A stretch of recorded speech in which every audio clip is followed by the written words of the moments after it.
If you don't think one person can change the world, then you haven't heard about Frederick Douglass.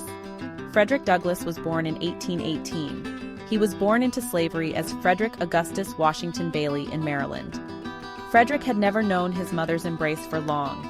She was taken from him when he was just a baby. His enslaver's wife secretly taught him the alphabet. But when her husband found out, he raged, "If you teach a slave to read, he'll become unfit to be a slave." Life was tough, but little Frederick had a dream. He taught himself to read and write, even though it was forbidden.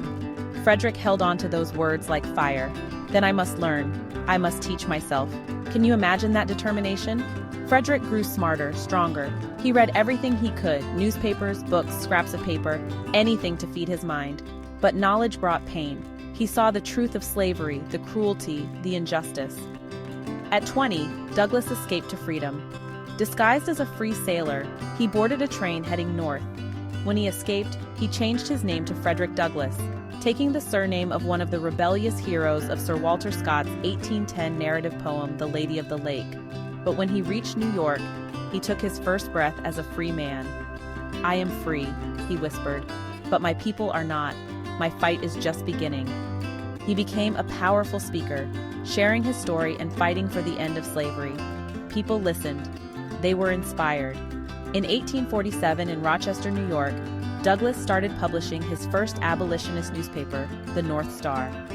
Frederick Douglass's words were like a spark, lighting up the fight for equality. He even advised President Lincoln.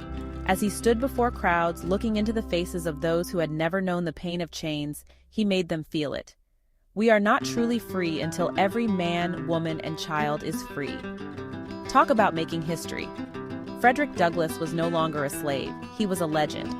From slave to leader, Douglass showed us that no matter where you start, you can achieve greatness. So next time you face a challenge, think of Frederick Douglass. His story proves that with courage and determination, anything is possible.